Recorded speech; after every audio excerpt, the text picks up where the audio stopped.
ഹരേ കൃഷ്ണ, ജയശ്രീ രാധരാധേ. ഇന്നിവിടെ ധർമ്മത്തെക്കുറിച്ച് ആണ് പറയുന്നത്. ധർമ്മത്തെ രക്ഷിക്കുന്നവനെ ധർമ്മം രക്ഷിക്കും. എന്നാൽ ധർമ്മത്തെ ഏതൊരുവനാണോ നശിപ്പിക്കുന്നത് അവനെ ധർമ്മം നശിപ്പിക്കുകയും ചെയ്യും.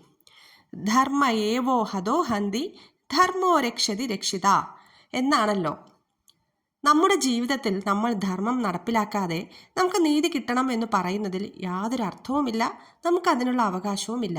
ഇതിന് ഏറ്റവും ഉദാഹരണമാണ് കർണൻ്റെ കഥ. കർണനെ പുകഴ്ത്തുന്ന ഒരുപാട് ആൾക്കാരുണ്ട്. കർണൻ ദാനശീലനാണ്, ശരിയാണ്. എന്നാലും കുരുക്ഷേത്ര യുദ്ധഭൂമിയിൽ തേരിൻ്റെ ചക്രം ചെളിയിൽ താഴ്ന്നു പോയപ്പോൾ കർണൻ അത് ഉയർത്തുവാൻ പരിശ്രമിക്കുന്നു. ആ സമയത്ത് ശ്രീകൃഷ്ണന്റെ നിർദ്ദേശപ്രകാരം അർജുനൻ കർണനെ വധിക്കാൻ ഒരുങ്ങുന്നു. ഈ സമയത്ത് കർണൻ ഭഗവാനോട് ചോദിക്കുന്നു, നിരായുധനായി നിൽക്കുന്ന ഒരാളെ ആയുധം കൊണ്ട് കൊല്ലുന്നത് ശരിയാണോ കൃഷ്ണ എന്ന്.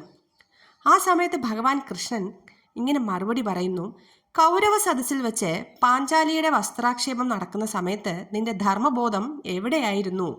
ഗുരുവായ പരശുരാമനോട് കളവ് പറഞ്ഞ് വിദ്യ അഭ്യസിക്കുമ്പോൾ നിന്റെ ധർമ്മബോധം എവിടെയായിരുന്നു? അരക്കില്ലത്തിലിട്ട് പാണ്ഡവരെ കൊന്നൊടുക്കാൻ പദ്ധതി തയ്യാറാക്കിയപ്പോൾ അതിന് കൂട്ടുനിൽക്കാനും ഈ കർണൻ ഉണ്ടായിരുന്നു. ആ സമയത്തും നിന്റെ ധർമ്മബോധം എവിടെയായിരുന്നു എന്ന് ഭഗവാൻ കർണനോട് ചോദിക്കുന്നു. നിന്റെ ജീവിതത്തിൽ ധർമ്മം ആചരിക്കാതെ ഒരു പ്രശ്നം വന്നപ്പോൾ ധർമ്മത്തെക്കുറിച്ച് സംസാരിക്കുന്നുവോ കർണ എന്നാണ് ഭഗവാൻ ചോദിക്കുന്നത്. ധർമ്മം ആർക്കുള്ളതാണ്? ധർമ്മത്തിൻ്റെ ആനുകൂല്യത്തിന് അങ്ങനെ അർഹനല്ലാത്തത് കൊണ്ട് അർജുനൻ കർണനെ വധിക്കുന്നു.